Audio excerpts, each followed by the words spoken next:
तब्येत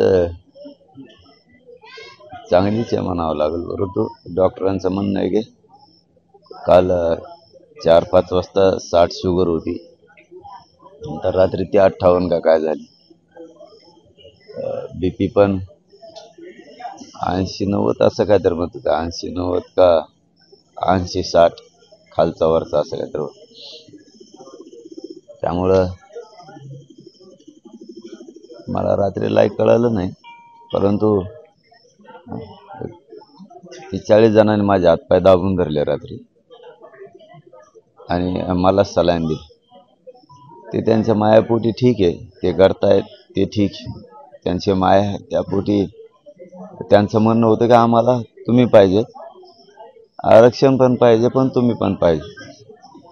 तुम्ही जर राहिलात तर आम्हाला आरक्षण देताल, तुम्ही जर मैदानात असाल तर आम्हाला न्याय मिळेल, तुम्ही नसलात तर आम्हाला काय मिळणार. म्हणून त्यांनी मला रात्री सलाईन लावलीच. माझा हट्ट होता की नको, तुम्ही तुमच्या या मायापोटी मग समाजाला मिळत आलेलं मिळणार नाही. शेवटी हत्यारे आमरण उपोषण हे मराठा समाजाची शक्ती आहे, माझी शक्ती आहे ती. मला तिचा पूर्ण उपयोग करू द्या. तुम्ही माझं ऐका, पण माझं कुणी रात्री नाही ऐकलं.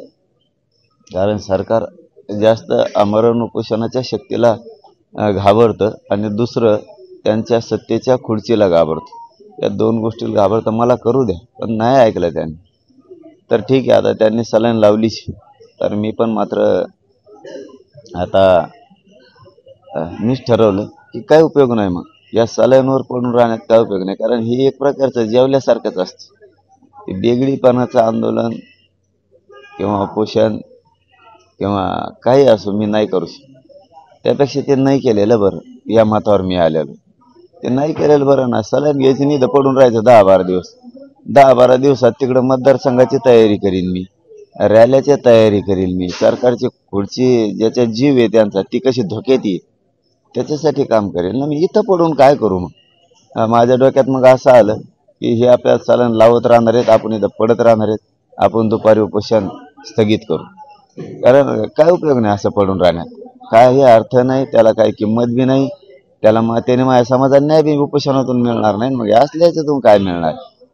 त्यामुळं मी माझ्या मनानंच हा निर्णय घेतलाय मग की आपण हे स्थगित करू. आपल्या माता मावल्यांच्या ज्यांना मार लागला होता, ज्या इथं मंडप सांभाळतात माता मावल्या अंतरवालीचे, त्यांच्या हाताने उपोषण पाणी प्यायचं आणि हे उपोषण स्थगित करायचं. काहीच उपयोग नाही.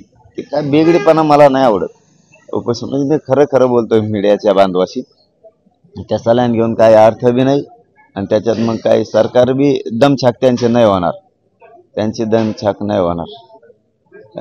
उपोषण सुरू नसल्यावर सलाईन लावल्यावर त्यांना माहिती आहे आता काही होत नाही.